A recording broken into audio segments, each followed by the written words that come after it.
नमस्कार। आज हम एक बहुत ही दिलचस्प बल्कि कहूं तो जादुई विषय पर बात करने वाले हैं, हमारे अवचेतन मन की शक्ति। जी हाँ, बिल्कुल। और इसके लिए हमने आधार बनाया है डॉक्टर जोसेफ मर्फी की जानी मानी किताब the power of your subconscious mind के सार को। कोशिश रहेगी ये समझने की कि भाई हमारे जो ये गहरे विश्वास हैं, जो रोज के विचार हैं, वो असल में हमारी जिंदगी कैसे बनाते हैं। बिल्कुल, तो चलिए शुरू करते हैं। हाँ, देखिए, सबसे पहले ये समझना जरूरी है कि ये जो अवचेतन मन है ना, ये एक तरह से उपजाऊ जमीन जैसा है। उपजाऊ जमीन। अच्छा, हाँ, मतलब आप जो बीज डालेंगे वही उगेगा, चाहे अच्छा हो या बुरा। ये कोई सवाल नहीं पूछता, कोई तर्क नहीं करता, कोई लॉजिक नहीं। बिल्कुल नहीं। जो भी आपका चेतन मन, मतलब जो आप जागते हुए सोचते हैं, बार बार ऐसे देता है। हाँ, ये बस उसे पकड़ लेता है। हाँ। और फिर पूरी ईमानदारी से उसे सच बनाने में लग जाता है। अरे, और इसकी सबसे अजीब बात पता है क्या है? ये पूरी तरह न्यूट्रल है, निष्पक्ष।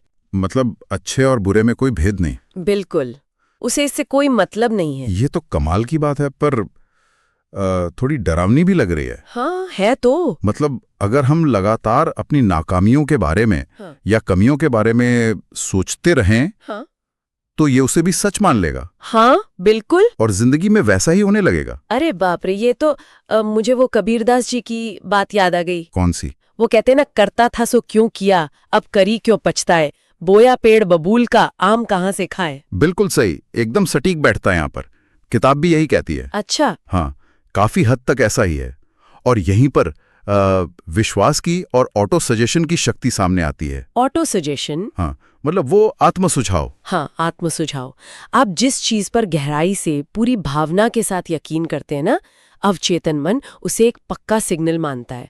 और ये जो एफर्मेशंस होते हैं, सकारात्मक वाक्य। हाँ हाँ, सुना है इनके बारे में, जैसे मैं खुश हूँ, मैं सफल हूँ। बिल्कुल।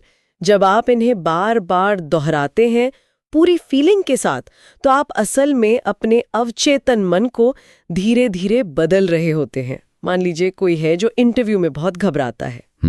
अगर वो रोज पूरी शिद्दत से ये दोहराए, मैं शांत हूँ, मैं सक्षम हूँ, मुझ में आत्मविश्वास है, तो पता है क्या होगा? क्या?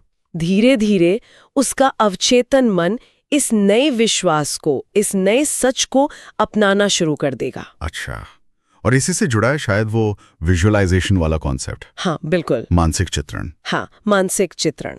तो क्या सिर्फ बोलना काफी है या उसे देखना, मतलब मन में महसूस करना भी जरूरी है? देखिए, विजुअलाइजेशन इसे और ज्यादा शक्तिशाली बना देता है। ओके। अपने लक्ष्य को सिर्फ सोचना नहीं है, बल्कि उसे अपनी मन की आंखों से देखना है। Right. महसूस करना है, जैसे कि वो अभी इसी वक्त सच हो रहा है। अच्छा, मतलब पूरी तरह से उसमें खो जाना। बिल्कुल। जैसे मान लीजिए किसी को अपना घर चाहिए, तो किताब कहती कि वो सिर्फ सोचे नहीं, हाँ। बल्कि महसूस करे। महसूस करे कि वो उस घर में है, घूम रहा है, खिड़की से बाहर देख रहा है, उस घर में रहने की जो खुशी है, हाँ। जो सुकून है, उसे महसूस करें। यहाँ सबसे जरूरी चीज है भावना। फीलिंग। भावना। हाँ, अवचेतन मन ना हाँ। शब्दों से ज्यादा भावनाओं की भाषा समझता है। जितनी सच्ची, जितनी तीव्र भावना होगी, मैसेज उतना ही स्ट्रांग पहुंचेगा। ठीक है, ये समझ आया।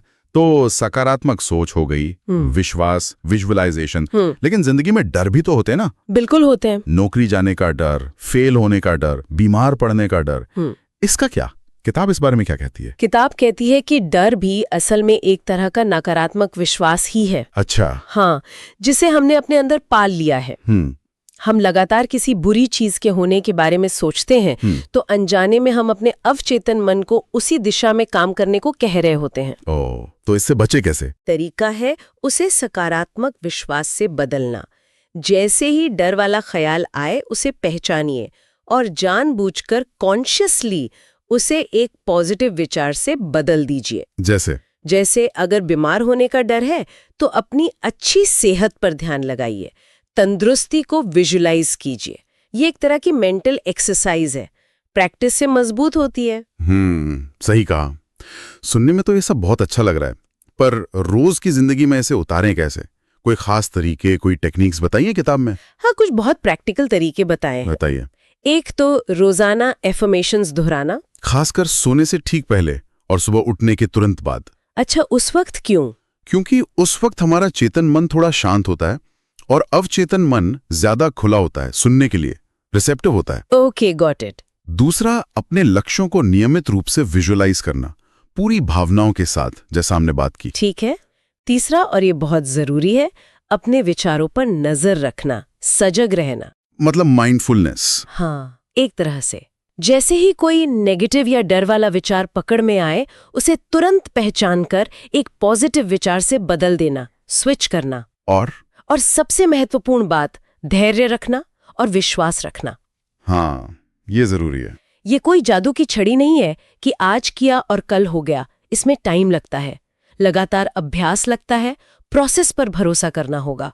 अच्छा, क्या किताब में सेहत, पैसा या रिश्तों जैसे खास एरियाज के लिए भी इन तकनीकों के इस्तेमाल पर कुछ कहा गया है? हाँ, बिल्कुल।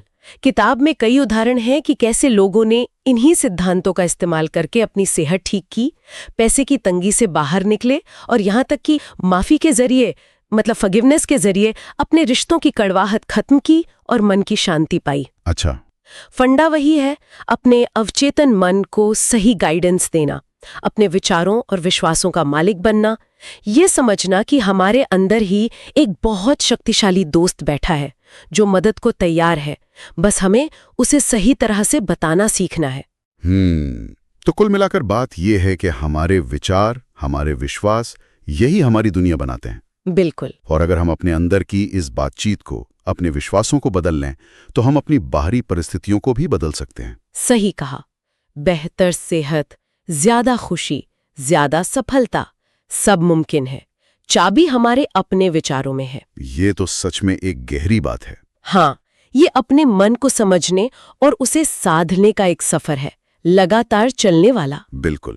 और जाते जाते हम अपने सुनने वालों के लिए एक सवाल छोड़ जाते हैं। जरूर। अगर हमारा अवचेतन मन वाकई इतना शक्तिशाली है और हमारे ही विचारों का कहा मानता है, तो आज, अभी हम अपने विचारों के बगीचे में कौन से बीज बोना चाहेंगे, ताकि आने वाले कल में हमें वही फल मिलें जो हम सच में चाहते हैं।